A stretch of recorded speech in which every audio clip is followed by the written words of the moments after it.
Magandang araw po, welcome po sa aking channel, Love Night TV.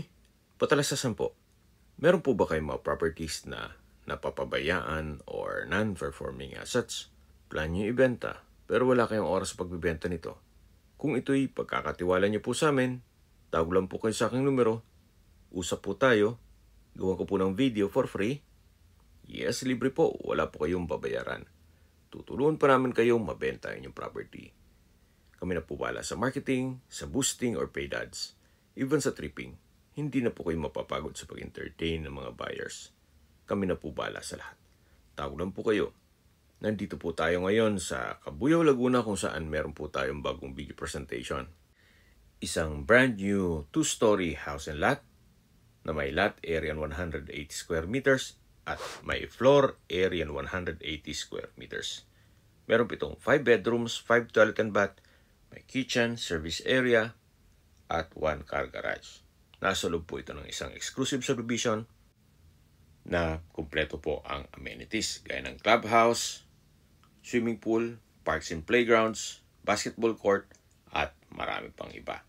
Tungkol naman po sa seguridad, 24 hours po ang roving guards dito. Napakatahimik po ng lugar, sariwa ang hangin, at sa klima naman po, banayad lang, hindi naman siya ganun kainit at hindi naman ganun kalamig. Napakaganda po ng lokasyon, paglabas niyo po ng subdivision ay nandun na po ang highway at mga business establishments. Ito po yung garahe na kung saan naka-spandrel po ang ceiling, naka-tile flooring. Dito naman po yung harapan ng bahay kung saan nandito po yung main door. Samahan niyo po ako, pasok po tayo. Welcome po dito sa bahay ni Ma'am at Sir. Ito po yung living area o salas na kung saan malaki po ang espasyo. Premium tiles ang ginamit dito sa flooring. Meron pong sliding glass window. Sa likod po niyan ay yung garahe. At dito naman po yung dining area na kung saan meron po itong drop lights. Naka-tile flooring na rin. Then sa dulo po ay yung kitchen.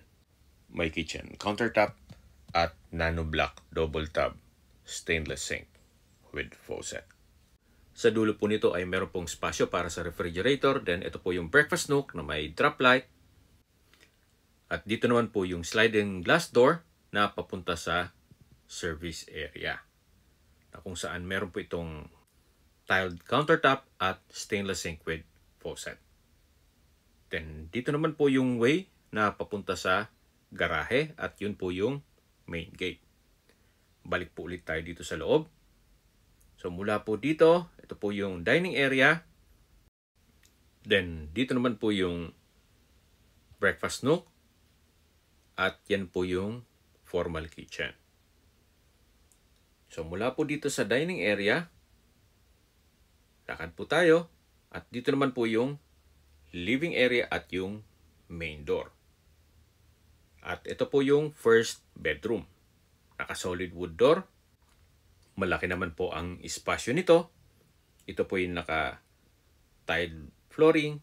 Maayos ang pintura ng ceiling at wall. Kung meron man po kayong PWD or senior citizen sa pamilya, ito po yung para sa kanila. Meron din po itong sariling toilet and bath. Maayos din po ang toilet fixtures. Naka-tile bathroom wall. May overhead shower, exhaust fan, then body shower, water closet with bidet, tissue holder, at meron pong hand basin. Check po natin ulit itong first bedroom. Sa dulo po ay may sliding glass window kaya meron po itong natural ventilation. At paglabas po natin, yan matatanaw yung living area, dining area, at yung kitchen. Mula po dito sa kitchen, check po natin itong maid's quarter. Actually, nadaanan natin yan kanina. Ito yung naka-solid wood door. Sa spasyo, sakto lang. Then, meron din po itong sariling sliding glass window. Nasa likod po niyan yung service area. Maayos din po ang pintura ng ceiling at wall. At ito'y naka-tiled flooring na rin. So, mula po dito, yan po yung kitchen countertop. Yan po yung breakfast nook. At matatanaw natin yung living area, yung main door, at yung dining area. So check po muna natin itong understairs common toilet and bath. Ito po'y naka-solid wood door, may hand basin, naka-tile bathroom wall, may overhead shower, may exhaust fan, then water closet with bidet. So na-maximize po nila yung espasyo. So mula po dito sa common toilet and bath, tunghayan niyo po ulit yung living area, dining area at kitchen. Napakaaliwalas po, open concept lang, kaya maaliwalas. At ito naman po yung hagdan o stairs. Ito yung naka-concrete tiled staircase. Then maayos din ang pintura nitong staircase wall. At dito na po tayo sa second floor. Napakaganda po nitong floor plan. Napakaaliwalas. Ito po yung hallway at yan po yung family area. Meron pong drop lights, then naka-ceiling cove design, may pin lamps, at check po muna natin itong second bedroom. Naka-solid wood door at sa spasyo, malaki na rin po ito. Maayos ang pintura ng ceiling at wall, naka-tile flooring, meron din pong glass window. May sariling toilet and bath din po ito. Meron pong hand basin, water closet with bidet, overhead shower, bathroom window, at from floor to ceiling po ang tiled bathroom wall. Yan po yung glass window, kaya meron din po itong natural ventilation. So, ito po yung second bedroom. So, labas po tayo. So, mula po dito sa second bedroom, yan po yung family area at ito yung hagdan. Yan po yung pendant lamp. Then, check natin itong third bedroom. Naka-solid wood door din po ito. Naka-tile flooring. Meron din pong mga outlet sa gilid nito. May center lamp, pin lamp, at meron pong glass window na kung saan nag-serve as natural ventilation. At mula po dito, matatanaw naman natin yung service area at yung access papunta dun sa garahe. Meron din po itong sariling toilet and bath na kung saan malaki naman ang espasyo. May water closet with bidet, overhead shower, naka-tile bathroom wall, at meron din pong hand basin at tissue holder. So, ito po yung third bedroom. So, mula po dito sa third bedroom, paglabas nyo po ay yung family area, then yung stairs na may drop lights, then ito naman po yung master's bedroom. Naka-solid wood door, malaki ang espasyo, may customized window, naka-ceiling cove design, may center lamp, pin lamp, at naka-tiled flooring. Yan po, tunghayin nyo po. Meron na rin po itong mga outlet at meron din po itong access door papunta dito sa balkonahe. Ito po yung balkonahe kung saan matatanong nyo naman yung mga kapitbahay. Yan po, tunghayin nyo po. Napakatahimik po ng lugar, sariwa ang hangin, at sa klima naman po, banayad lang. Hindi naman siya ganun kainit at hindi naman ganun kalamig. Yan po yung ceiling kung saan naka-spandrel na po. Balik ulit tayo dito sa loob. Meron din po itong sariling toilet and bath na kung saan malaki naman po ang espasyo nito. May water closet with bidet, bathroom countertop, may hand basin, tissue holder, meron din pong overhead shower, at naka-tile bathroom wall na rin po. Yan po, tunghayin nyo po itong fourth bedroom o master's bedroom. Lalabas po tayo. Ito po yung hallway, then yung hagdan sa dulo, At ito po yung mga katabing kwarto. Nakasilig cove design na rin po dito hanggang dito sa dulo. Ito pong solid wood na access door ay papunta naman dito sa pangalawang balkonahe. Ganun din po, matatanong nyo dito yung inyong mga magiging kapitbahay.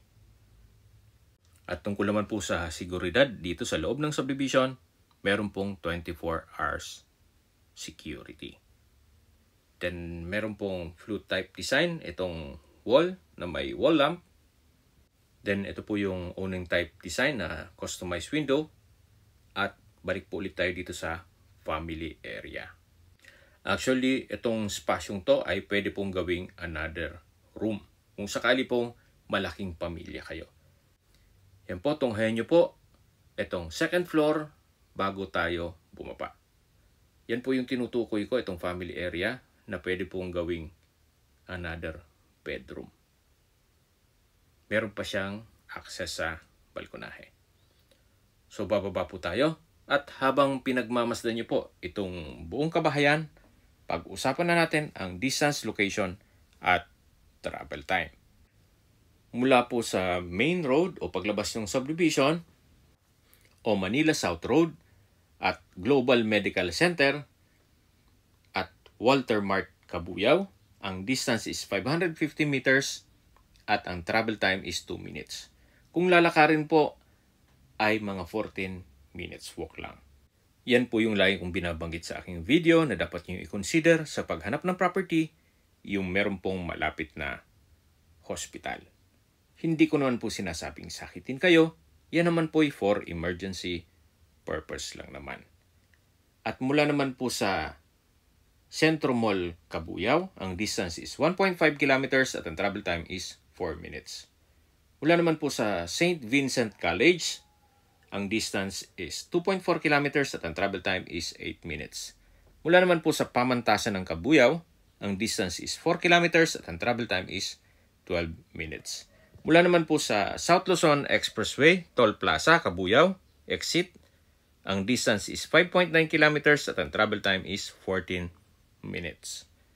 Kung manggagaling naman po sa Manila o sa airport, ang distance is 41 kilometers at ang travel time is 49 minutes. Yan po, tunghayan nyo po itong napakagandang property kung saan ito po'y brand new. Sa mga nag-skip po ng video, summarize ko lang po. Ito pong property ay nasa loob ng isang subdivision na kung saan kompleto po ang amenities. Meron po itong parks and playgrounds, may function hall o clubhouse, may basketball court at swimming pool. 24 hours din po ang security. Okay, sa presyo na po tayo. Binebenta po ito ni owner sa halagang 15 million pesos. Kung may mga katanungan po kayo, tawag lang po kayo sa aking numero. At sa mga kababayan naman natin nasa ibang bansa, meron po akong Telegram. Sa mga iPhone user naman may iMessage. Meron din pong Imo, Skype, Viber at WhatsApp. Same number lang po, 0917-316-3399. Sa mga nagtatanong naman po ng aming Facebook, meron po aming Facebook page na Nov9 TV at Facebook Reels Video. Meron din pong TikTok at Instagram. May ibang YouTube channel po kami na Nov9 TV channel at Nov9 TV Listings. Sana po naibigyan nyo ang video presentation. Paki-like and subscribe na lang po sa aking channel para ma-update din po kayo sa aking future listings. Kung sakali po hanap nyo yung mas malaking sukat ng lupa, meron din po kami ibang listings na pwede nyong pagpilian. Huwag po kayong mag-atubiling tumawag sa amin, then let us know your budget para malaman namin kung anong property pwede naming alok sa inyo. Sa lahat pong viewers, subscriber at nagtiwala po sa amin, salamat po sa suporta. Ingat po kayo lagi at yung pamilya. Maraming salamat po.